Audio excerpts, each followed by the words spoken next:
Magandang araw mga kaibigan, magandang araw, bagong vlog mga kaibigan. Ito at buhay probinsya mga kaibigan, buhay magsasaka.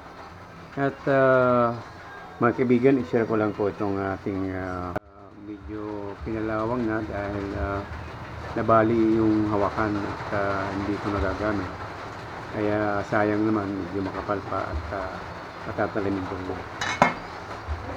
At mga kaibigan, medyo may kalakihan itong kahoy nito. May kabigatan kaya pagtsatsagaan kung palitin ito. At dito ko ipapasok. Ayan. Ibig sabihin, maliit dito, palaki dito. Para talagang hindi matatanggal yung talim. Hindi ko alam kung anong tawag sa Tagalog nito. Sa amin ay piko. Okay, pagtyagaan natin mga kaibigan pag kalitan.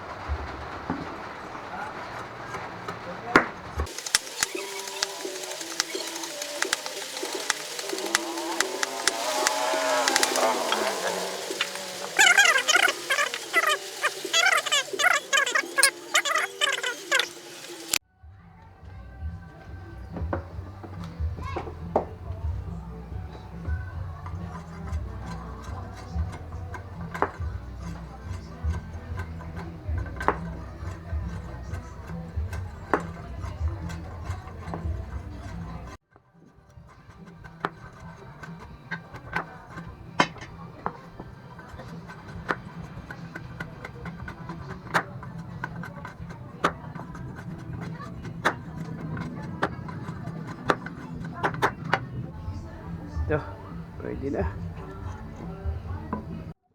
Mga kaibigan, ganito karami ang aking nabawas. At ito medyo malaki dito. Ayan. At ito yung kasya na dito sa dito. Ito ang sinusukat ko eh. Ayan. At okay na siya. Ayan, kasya na dito. Pangit naman pag medyo maluwang dahil matatanggal. Ang gagawin ko ay bibilogin ko na lang at pakikinisin. Okay, try. Mga kaibigan, try natin to. Medyo may kalumaan na. Hindi ako nakabili ng bago. Ito ang ginagamit ko dati sa sa simento nung mag-skim coat kami. Pero try lang.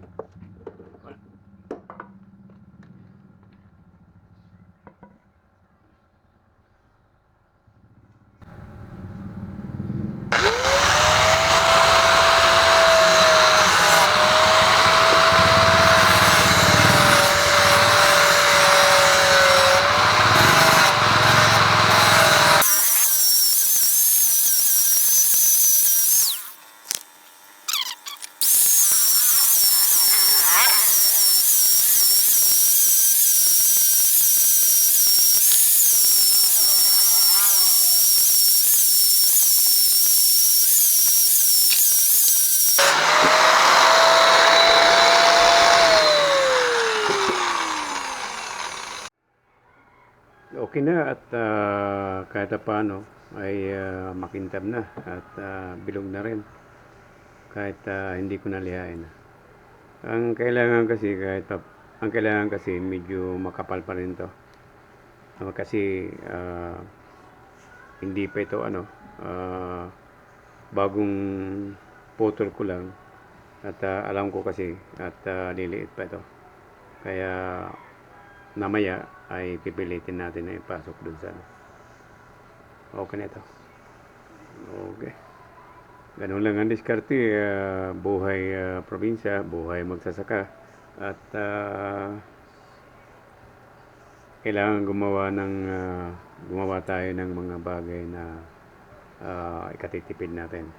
At siyempre tulad dito sa kahoy napakarami namang kahoy dito. Magpalit tayo at itong naman ang gagamitin natin.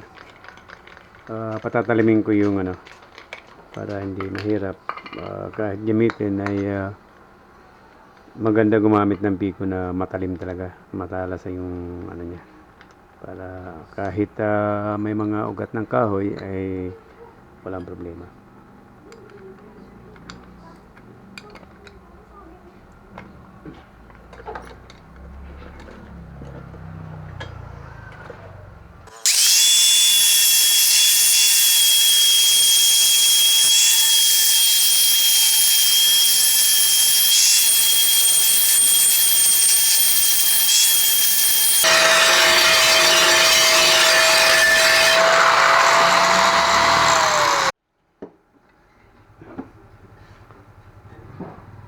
Ito mga kaibigan, at medyo matalim na rin.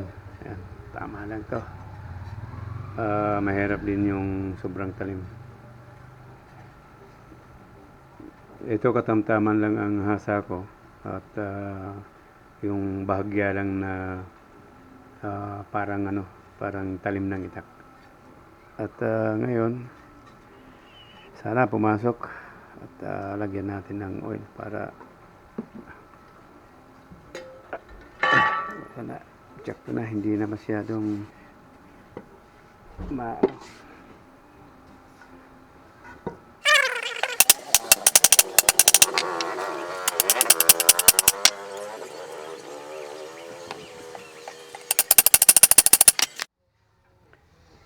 mga kaibigan, at ito natapos din ang ating gamit doon sa ating pagsasaka. Matalim ito mga kaibigan, at sinadya ko talaga, at para hindi lang pambungkal ng lupa kundi panlinis ng aking puno ng saging.